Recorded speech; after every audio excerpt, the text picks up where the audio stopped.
Et me revoilà de retour avec le cure-dent pour faire plaisir à certains d'entre vous. Bon, je voulais dire, si pour ceux qui ont du mal à comprendre, ou ceux qui débarquent, ok, je vous recommande d'aller sur cette plateforme, sur la chaîne qui s'appelle Mohamed Diallo Live, et regarder les vidéos qu'il a fait en direct je crois que c'était hier, le 2 mai. Oui, c'était le 2 mai. C'est un rassemblement de motards américains dans la Caroline du Sud. Et en fait, donc il était présent.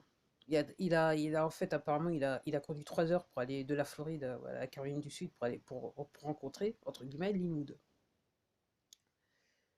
un avocat très célèbre aux États-Unis. Alors, pour ceux qui comprennent, vous savez. Pour ceux qui ne comprennent pas, ok, allez voir ces vidéos. Pourquoi je vous recommande d'aller voir ces vidéos? Donc, j'ai vu les deux premières, j'ai pas encore vu la troisième, mais je vais tâcher de regarder la troisième. C'est que sur la première vidéo, vous allez voir aussi qu'il a rencontré le General Flynn, mais surtout ce que vous allez vous rendre compte, parce que il était présent donc au rassemblement avec deux téléphones, il filmait tout, et surtout sur la première vidéo, vous allez aussi comprendre l'état d'esprit qu'ont les Américains par rapport à la situation, ceux qui comprennent ce qui se passe. Ok. Donc Mohamed Diallo, donc il est bilingue, donc il traduit, il interviewe les gens, il traduit direct. Sur la deuxième, vous allez voir aussi une interview avec donc cet avocat, donc qui explique certaines choses, hein, donc il répond aux questions que Mohamed Diallo il a par rapport aux personnes qui étaient en direct sur son live et qui ont posé des questions, qui ont demandé de lui poser des questions à l'avocat. Et donc il répond à ces questions. Donc je vous invite à aller regarder ces vidéos. Alors, pour la deuxième vidéo, apparemment, enfin, vous pouvez aller au moment à la 43e minute et là, vous verrez l'interview, qui est pas très longue, mais ça s'est passé, c'est très important. Après, on dit le programme spatial américain. Donc, avant de partir, il a lancé officiellement un nouvel élément de l'armée américaine, nommément l'armée spatiale, on va dire ça comme ça. Moi, je le traduis comme ça. Et en gros, je dirais, c'est le programme le plus important dans toute l'affaire parce que c'est ce qui est en train d'aider les choses en ce moment. Alors, je vous invite à vous pencher, aller sur votre moteur de recherche préféré et taper dessus Rod of God, R-O-D, plus loin O-F, plus loin G-O-D. Ok. Alors, normalement, vous devriez trouver quelque chose. Après, si, vous trouvez quelque chose, vous allez trouver quelque chose. Après, l'exemple le plus flagrant que vous allez avoir, et qui est toujours sur cette plateforme, c'est ce qui s'est passé à Nashville, il n'y a pas trop longtemps. C'était l'année dernière, hein, ouais. Donc, Nashville, voilà, c'est l'exemple.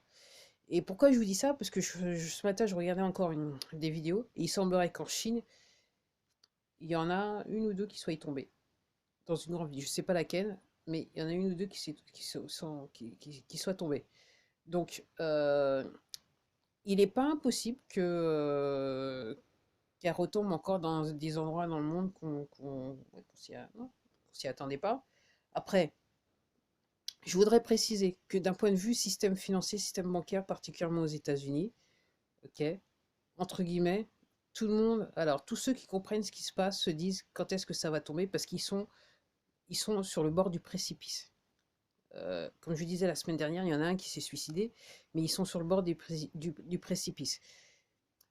La banque centrale américaine donc est fermée. C'était une entreprise que d'été il a fermée. Donc dans ce fait, auparavant, et l'exemple que je peux vous donner, c'est ce qui s'est passé en 2008 avec les prêts pour acheter des maisons qui ont voilà.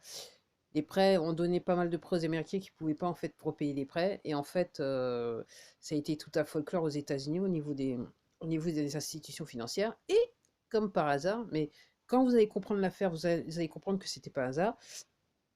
La Banque centrale américaine, donc, est intervenue et a donné des milliards de dollars aux institutions financières qui avaient un problème. Alors c'est vrai qu'il y en a une certaine confirmée, mais en fait c'était un choix.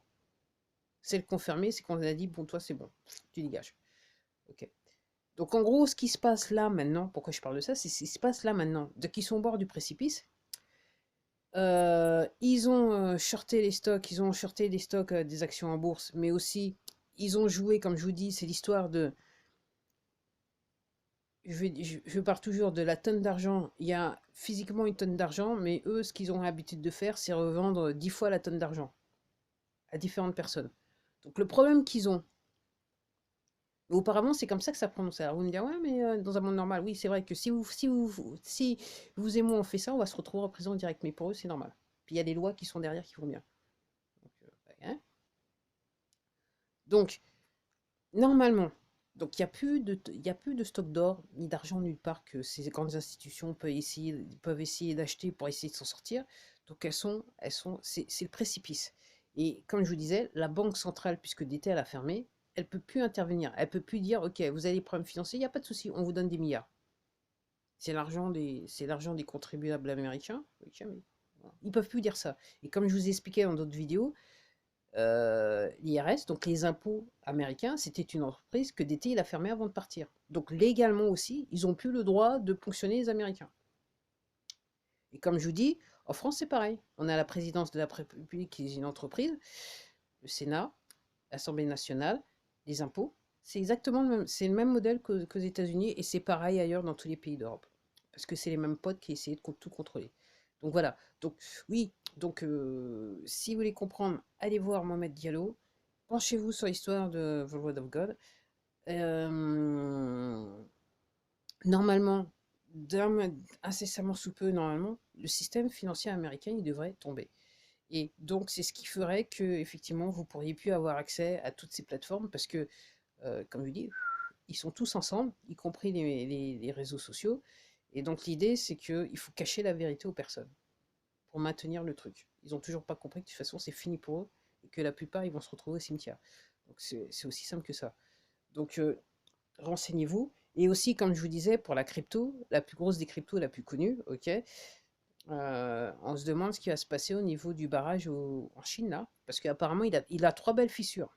Il date de longtemps, il a trois belles fissures, mais on attend à tout moment qu'il cède. Tout le monde se dit, alors l'histoire, c'est de dire, oui, ça va être un Black Swan, pour ceux qui connaissent, un signe noir. Mais moi, je dis, ayant lu le bouquin de l'auteur je me rappelle plus, Nassim, machin chose, enfin Black Swan. Si vous regardez, si vous tapez sur votre moteur de recherche, vous allez trouver Black Swan. L'histoire que on enverrait quelque chose sur le dame pour le faire tomber. En fait, c'est pas un Black Swan. Le Black Swan, c'est l'histoire de, c'est un événement que personne ne pouvait prévoir. Ok. Disons que je suis en France.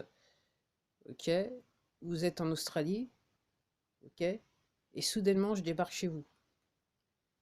Moi, personnellement, j'ai pas l'intention d'aller en Australie. Et puis, vous savez ce qui se passe, et surtout, j'irai pas en Australie. Voilà. Ça serait, c'est un événement que personne ne pouvait prévoir. Donc, ça peut pas être un Black Swan. Allez, le mythe, je le fais tomber une fois pour toutes, et je vous dis, eh ben, à la prochaine.